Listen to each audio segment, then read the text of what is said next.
Well,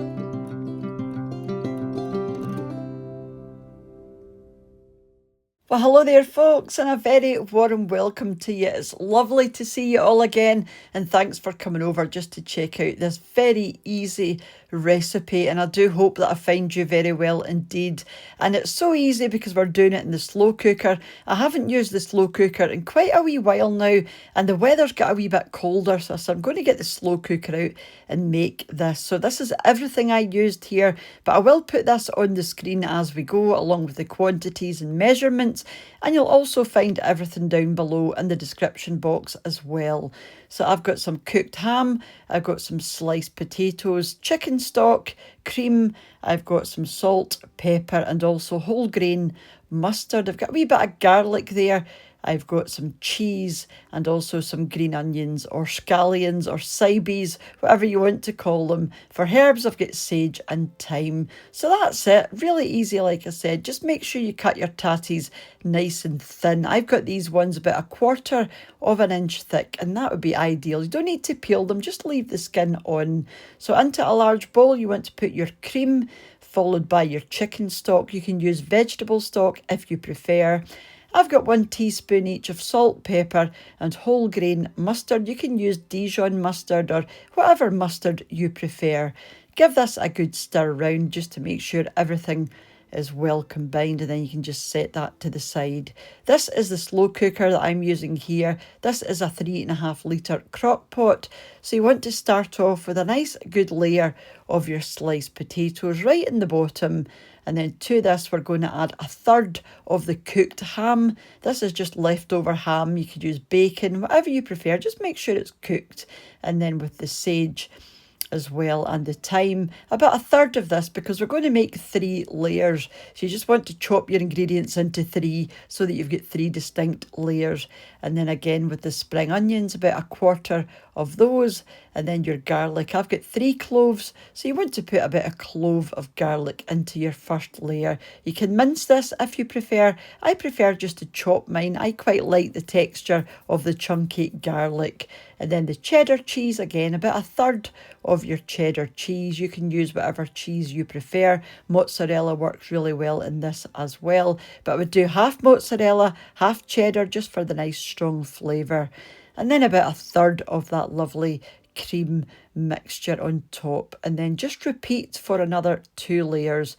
So your potato, then your cooked ham, and then on again with your herbs, and then obviously add your green onions or your spring onions, and then another 1/3 of your cheese, and then on again with some more of that lovely creamy sauce. And then for your last layer, just exactly the same, a layer of your potatoes, the rest of your ham, then the rest of your herbs, the rest of your garlic, and then the rest of your spring onions, and then finish off with your cheese on the top. I mean, how easy is this? And you'll get lots of portions from this. It's quite rich, so you won't want too much. I would typically have this as a side just because it is so rich, but you could have it on its own if you prefer.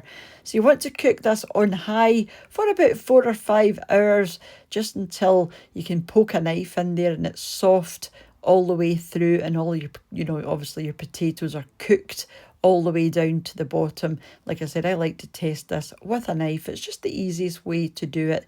And they are lovely and saucy at this stage. So you can obviously serve this as it is, if you do like it nice and saucy.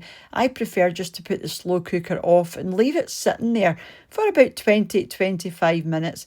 And a lot of that creamy sauce will absorb back into the potatoes. But it's up to you. You can have it this way or the more saucy way, but it's still very, very saucy. As you can see, it's still very slippery. It just isn't as saucy as before, which is the way we prefer this kind of thing, especially if you're having it as a side. You don't want it sliding all over the place. But if you were going to have this, on its own, then you might prefer it the saucier way. But let me tell you, the taste off of this with the cream, the garlic, and the ham and the cheese is just wonderful. It's crazy creamy, loaded with calories. So like I said, you probably wouldn't want too much of this, but we just had this as part of our tea as a wee side. We've just got some nice cold ham there with some salad leaves as well, and those lovely warm rich potatoes just go so well with it. So yeah, do let me know if you're planning on giving this one a go, or is this something you do already? Because I always say that, you know, let me know if you're planning on giving it a go. But I know a lot of you guys make these things anyway and have done for a wee while. But thank you so much for watching, and a huge thank you as usual to the supporters of the channel over on my Patreon page, and to the channel members here on YouTube as well. And I do need to update those lists, so your names will be there soon if you're a new channel member or a new Patreon member. And thank you all for watching, leaving your lovely comments, those that share the videos, those that have bought me a coffee using the Buy Me a Coffee link, thank you so much. And for those that have left me a super thanks donation on the channel as well, it's all very much appreciated.